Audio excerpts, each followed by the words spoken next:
ہمارے دور میں بہت سے لوگوں کو دیکھا جاتا ہے جرابوں پر مسح شروع کر دیتے ہیں. اس کی کیا حیثیت ہے؟ جب پوچھا جائے تو کہتے ہیں جی حدیث ہے. ہم اس حدیث کا جائزہ لیتے ہیں. یہ حدیث ایک تو ہے ترمذی شریف میں، ترمذی، ابن ماجہ، سنن ابو داؤد شریف وغیرہ میں. اس کی سند ضعیف ہے. ایک اور حدیث ہے حضرت ثوبان سے، اس کے بارے دعویٰ یہ ہے کہ سند صحیح ہے، سند اس کی صحیح ہے، لیکن اس میں جرابوں کا لفظ کوئی نہیں. میں حدیث کی عبارت پڑھتا ہوں. ثوبان رضی اللہ تعالیٰ عنہ کہتے ہیں نبی پاک نے ایک لشکر بھیجا، انہیں شدید سردی لگ گئی اور سردی کے احساس کی وجہ سے بڑی تکلیف ہوتی. جب واپس آئے انہوں نے شکایت کی تو نبی پاک نے حکم دیا کہ وہ فَأَمَرَهُمْ أَن يَمْسَحُوا عَلَى الْأَصَائِبِ وَالتَّسَاخِينِ، کہ وہ دستاروں پر اور تساخین پر مسح کریں. سردی سے بچنے کے لیے پورے سر سے اتارے نہ کپڑا، کچھ حصہ پیچھے ہٹا کر دستاریں وہ ربع حصہ سر پر مسح کر لیا، باقی اس طرح یہ ممکن ہے ان کے لیے خصوصی اجازت ہو. تساخین کیا ہے. اس میں بہت سے شارحین نے تو یہ کہا یہ ٹوپی ہے سر پر کرنے کی، تساخین سر پر کرنے کی ٹوپی ہے. بعض حضرات نے کہا نہیں جی یہ گرمی کے معنی میں ہے، جس سے ہپ ہے، اور چونکہ جرابوں کے ذریعے گرم رہتے ہیں پاؤں، تو اس وجہ سے وہ جرابیں مراد ہو سکتی ہیں. یہ کئی حضرات نے لکھا، لیکن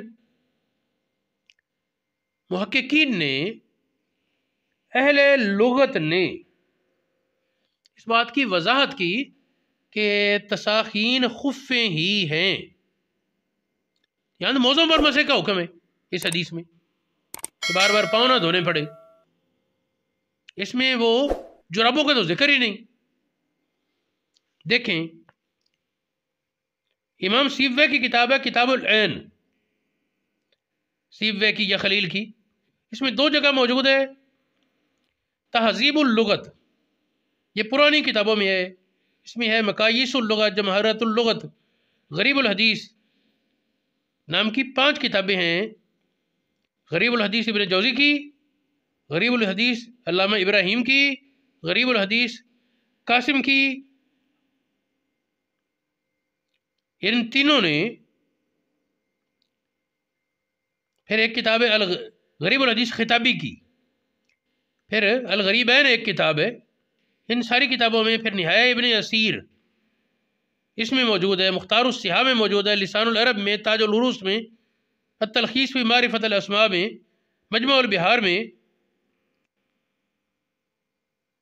اور 20 کتابوں میں یہ بات موجود ہے کہ تساخین کا معنی عربی زبان میں موضع ہے. اب اس حدیث سے جرابوں کا استدلال کدھر گیا؟ تحقیق یہ ہے کہ یہ مسح کرنا موضوع پر خلاف قیاس ہے. قیاس تو یہ کہتا ہے حکم ہے دھونے کا تو دھوو، موضوع پر مسح کس لیے؟ لیکن یہ موضوع پر مسح تو ثابت ہے، کیونکہ یہ خلاف قیاس ثابت ہے. تو خلاف قیاس جو چیز ثابت ہوتی ہے اپنے مورد پر بند ہوتی ہے، اس پر آگے قیاس کرنا درست نہیں.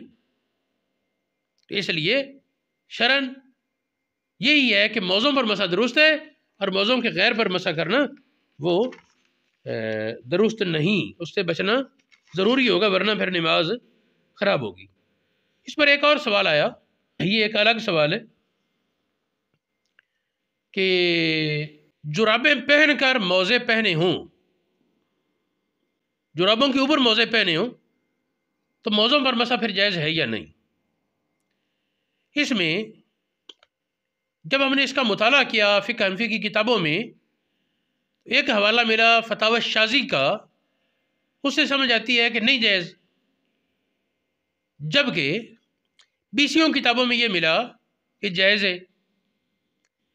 جب فتاوی شاذی کے بارے معلومات حاصل کی، وہ کیا بلا ہے تو وہ بے اعتبار بندہ ہے، مجہول. تو ایک مجہول راوی، مجہول مفتی، اس کے فتوے کی وجہ سے معتمد علماء کے فتوے کو رد نہیں کیا جائے گا. دیکھیں در المختار میں اور رد المختار میں موجود ہے. در المختار کی عبارت ہے لا اعتبارہ بمافی فتاوی شاذی، فتاوی شاذی میں جو ہے اس کا اعتبار نہیں، لأنہ رجل مجہول، وہ مجہول آدمی ہے، لا یقلد فیما خالف النقول، منقول کے خلاف جو وہ روایت بیان کرے گا، منقول کے خلاف جو فتویٰ دے گا اس میں اس کی پیروی نہیں کی جائے گی۔ یہ در المختار میں موجود ہے۔ اب ممکن ہے کہ میرے سامعین کہہ دیں، سوچیں کہ کسی نے لکھا ہے یہ جائز ہے موزوں کے نیچے جرابیں پہنی ہوں؟ ہاں لکھا ہے، یہ در الغرر میں موجود ہے، البحر الرائق میں ہے، غنیۃ ذویل الحکام میں ہے، النہر الفائق میں ہے، مجموع الانہر میں، اور رد المختار اور کئی اور کتابوں میں موجود ہے۔ در المختار میں ہے یعلم منہ جواز المسح علی خف لبسا فوق مخیط من کرباس اور جو خوناوہما، نیچے کچھ چیزیں سوتی یا اور کوئی چیز جس کے اوپر موزے پہنے ہیں، اور نیچے جو چیز ہے وہ ایسی مما لا یجوز المسح علیہ، اس پر مسح جائز نہیں تھا، لیکن اس کے اوپر موزے پہنے تو اس سے جائز ہے مسح۔